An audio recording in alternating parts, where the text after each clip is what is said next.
Hey, YouTube, as always, I hope you're having a great week. The video this week we're going to call Purpose, right?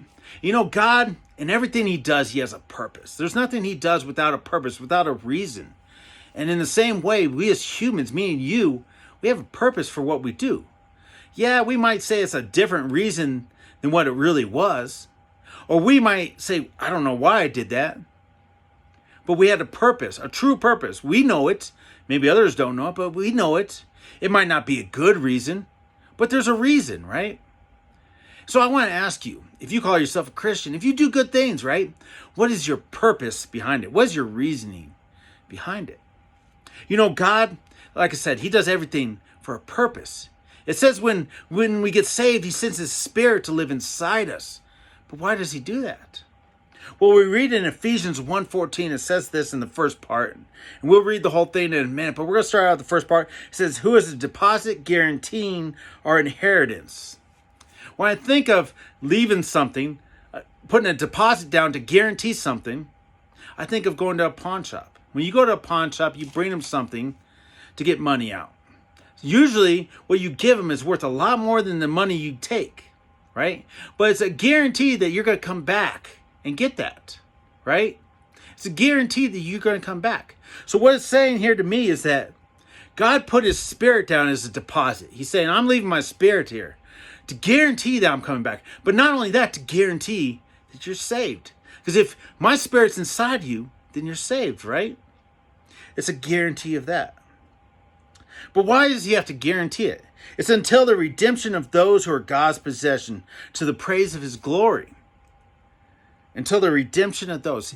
See, if we got saved and God just took us away, he wouldn't need this guarantee. But then, how would his word spread? How would others get saved? Right? He leaves this guarantee because he's leaving us here. He ain't fulfilling, taking away all our sin and everything right this second. But he's guaranteeing he's gonna. Right? And when we keep on reading this verse, it says, God's possession to the praise of his glory. When we're talking about possession, we're not talking about just something, right? It's probably more like saying my wife or my husband. You know, the one I love, right? The one that I've chosen, the one that's chosen me. That's what he's talking about, right? You know, we were created for a purpose, for a reason. And that was simply this, to have a relationship with God. You know, God used to come down and walk with Adam. But, you know, mankind, they chose sin. They said, it won't hurt me now. It won't hurt my relationship with God, right? The lie that Adam was told was that he says you'll surely die, but you won't surely die. Everything will be the same. But it wasn't. He surely died. He experienced a different kind of death than what he thought it was. He experienced separation from God. There was a division. But you know what? God wasn't done then, right? He said, you know what? I'm on a purpose for those who want to come back to me to make a way. And he sent his son, Jesus Christ, right? And after we get saved, he sends his spirit to guarantee he's coming back. He has a purpose. And the purpose is this. He wants to bring you back to what you were created for. To have a relationship with him. That's his purpose. So I go back to this. What's your purpose? Was your purpose just to go to heaven? Or maybe not to go to hell?